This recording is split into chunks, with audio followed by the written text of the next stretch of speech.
Hello everybody, আপনারা সবাই কেমন আছেন? তো আপনারা এখানে দেখতে পাচ্ছেন যে সবাই প্রয়োজনীয় খাবার দাবার প্যাকেট করছে, যেমন আলু, তারপর পেঁয়াজ, আহ, এরপর তাদের নিত্য প্রয়োজনীয় যে কোনো পণ্য। আসলে এখন আপনাদের মূল কাহিনীটা বলি। আমরা আজকে সবাই যাব বন্যা কবলিত মানুষদের জন্য ত্রাণ বিতরণ করতে।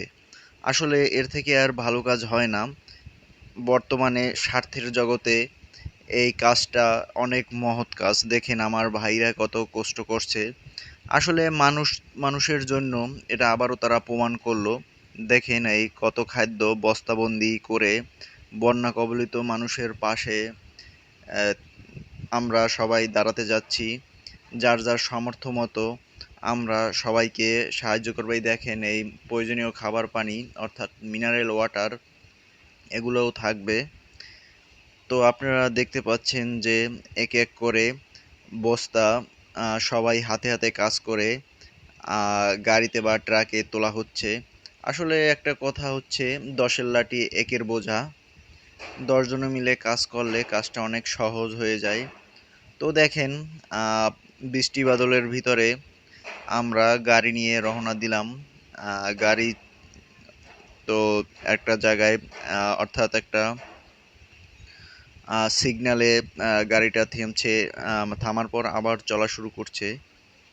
তো আমি আপনাদের দেখাবো যে মনের জোর থাকলে কত কঠিন কাজও সহজে করা যায়। আবার আপনি দেখতে পাচ্ছেন রাত হয়ে গেছে, তাই আমাদের ভাইরা ঘুমিয়ে পড়ছে। যদিও মাথার উপরে তাদের ছাউনি আছে, এটা তাদের অনেক সৌভাগ্য।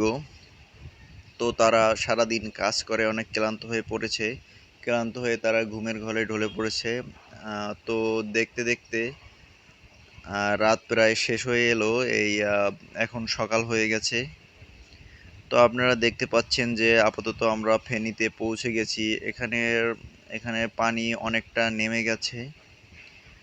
তো কিছুক্ষণের মধ্যেই আমরা ত্রাণ সামগ্রী নিয়ে বন্যার্ত মানুষের উদ্দেশ্যে রওনা দেব। এই আপনারা দেখে কি বুঝতে পারছেন? চারিদিকে দেখতে পাচ্ছেন যে দেখেন যে ঘরবাড়ি ডুবে একাকার হয়েছে। আম, আমরা জানি যে ফেনী নিচু এলাকা। তা ওখানের পানির পরিমাণ এতই বেড়ে গেছিল যে আহ, একতলা বিল্ডিং ডুবিয়ে দিছিল। বিল্ডিং এর উপরে সবাই পরিবার সহ অপেক্ষা করতেছিল।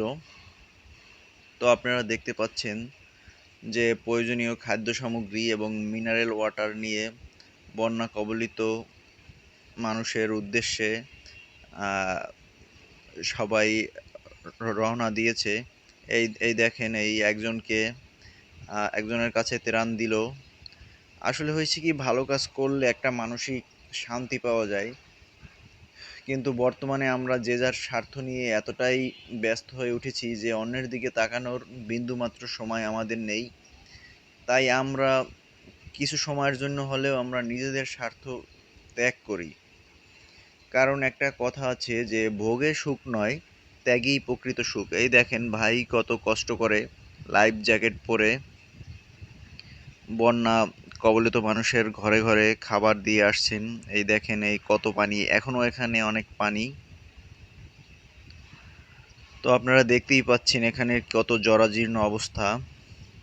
তো অ্যাট ফার্স্ট নৌকা নিয়ে যাওয়া হচ্ছে যারা বন্যা কবলিত মানুষ, যারা এমন একটা ব্যাকওয়ার্ড প্লেসে আটকা পড়েছে তাদেরকে উদ্ধার করতে।